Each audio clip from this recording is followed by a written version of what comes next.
ഇതുപോലൊരു 100-ലധികം മെസ്സേജുകൾ ട്രേഡ് മാർക്കിനെ കുറിച്ച് ചോദിച്ച് മാത്രം വന്നിട്ടുണ്ട്. അതുകൊണ്ട് ഇന്ന് ട്രേഡ് മാർക്കിനെ കുറിച്ച് പറയാം എന്ന് കരുതി. 3 കാര്യങ്ങളാണ് ഈ വീഡിയോയിൽ പറയുക. എന്താണ് ട്രേഡ് മാർക്ക്? ട്രേഡ് മാർക്ക് ചെയ്തില്ലെങ്കിൽ എന്താണ് പ്രശ്നം? എവിടെ നിന്ന് ട്രേഡ് മാർക്ക് ചെയ്യണം? ട്രേഡ് മാർക്ക് എന്താണെന്ന് സിമ്പിളായിട്ട് പറഞ്ഞു കഴിഞ്ഞാൽ നിങ്ങളുടെ ബ്രാൻഡ് നെയിം അല്ലെങ്കിൽ നിങ്ങളുടെ കമ്പനിയുടെ പേര് മറ്റൊരാളും ഉപയോഗിക്കാതിരിക്കാൻ വേണ്ടി പ്രൊട്ടക്റ്റ് ചെയ്യുന്നതിനാണ് ട്രേഡ് മാർക്ക് എന്ന് പറയുക. ഇനി ട്രേഡ് മാർക്ക് ചെയ്തില്ലെങ്കിൽ എന്താണ് പ്രശ്നം? നിങ്ങൾ ട്രേഡ് മാർക്ക് ചെയ്യാതെ നിങ്ങളുടെ ബ്രാൻഡിന് വേണ്ടി നന്നായി ഹാർഡ് വർക്ക് ചെയ്ത് നല്ല രീതിയിൽ മാർക്കറ്റിംഗ് ചെയ്ത് നല്ല വിസിബിലിറ്റി ഒക്കെ ഉണ്ടാക്കിയെന്ന് കരുതുക. പെട്ടെന്നൊരു ദിവസം ഒരു ലീഗൽ നോട്ടീസ് വരുന്നു, ഈ പേര് നിങ്ങൾക്ക് ഉപയോഗിക്കാൻ പാടില്ല എന്ന് പറഞ്ഞുകൊണ്ട്. അപ്പോൾ നിങ്ങളുടെ അവസ്ഥ എന്തായിരിക്കും?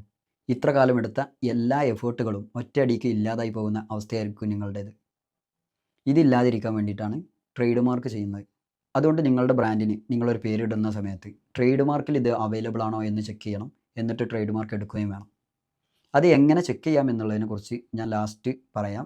വീഡിയോ സ്കിപ്പ് ചെയ്യാതെ കാണാം. ഇനി ട്രേഡ് മാർക്ക് ആരുടെ അടുത്ത് നിന്ന് എടുക്കണമെന്ന് പറയാം. പലരുടെയും വീഡിയോ കണ്ടിട്ടുണ്ട് അക്ഷയയിൽ പോയിട്ടൊക്കെ ട്രേഡ് മാർക്ക് എടുക്കുന്നത്, അല്ലെങ്കിൽ ഏറ്റവും റേറ്റ് കുറഞ്ഞിട്ട് എവിടെ നിന്നാണോ കിട്ടുക അവിടെ പോയിട്ടൊക്കെ ട്രേഡ് മാർക്ക് എടുക്കുന്നത്. ശരിക്കും പറഞ്ഞാൽ ട്രേഡ് മാർക്ക് എടുക്കുന്ന സമയത്ത് നിങ്ങൾ അവിടെ റേറ്റ് അല്ല ശ്രദ്ധിക്കേണ്ടത്. കാരണം ട്രേഡ് മാർക്കിന് അപ്ലൈ ചെയ്ത് കഴിഞ്ഞാൽ എല്ലാ പ്രോസസ്സും കഴിഞ്ഞു എന്ന് നിങ്ങൾ ഒരിക്കലും വിചാരിക്കരുത്. ശരിക്കും അപ്പോൾ പ്രോസസ്സുകൾ തുടങ്ങിയിട്ടേ ഉള്ളൂ. അതിനുശേഷം ട്രേഡ് മാർക്ക് രജിസ്ട്രിയുടെ ഒരുപാട് ചെക്കിങ്ങുകളുണ്ട്. ഇതെല്ലാം കഴിഞ്ഞ് അവസാനമാണ് 6 കിട്ടുക, അതായത് നിങ്ങൾ രജിസ്റ്റേർഡ് ആവുക. അപ്പോൾ അതിനിടയ്ക്ക് എന്തെങ്കിലും പ്രശ്നമൊക്കെ വന്നു കഴിഞ്ഞാൽ ഒബ്ജക്ഷൻ വരും, ഹിയറിങ്ങിന് വിളിക്കും, അതേപോലെ ഓപ്പോസിഷൻ വരും. ഇങ്ങനെ ഒരുപാട് കാര്യങ്ങളുണ്ട് അതിൻ്റെ ഇടയ്ക്ക്.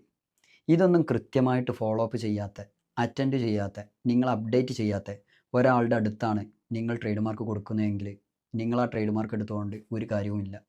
അതുകൊണ്ട് ഇതൊക്കെ കൃത്യമായിട്ട് ചെയ്യുന്ന ഒരു അറ്റോർണിയെ കണ്ടെത്തി അയാളുടെ അടുത്താണ് ട്രേഡ് മാർക്കിന് കൊടുക്കാൻ ഏറ്റവും നല്ലത്.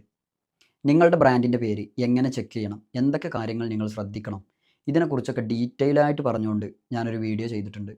നിങ്ങൾക്ക് ട്രേഡ് മാർക്കിനെ കുറിച്ച് കൂടുതൽ അറിയണം താല്പര്യമുണ്ടെങ്കിൽ ജസ്റ്റ് ഫോളോ ചെയ്തിട്ട് TME എന്ന് കമൻറ്റ് ചെയ്താൽ മതി. നിങ്ങളുടെ DMയിൽ ആ വീഡിയോ ഞാൻ അയച്ചുതരാം.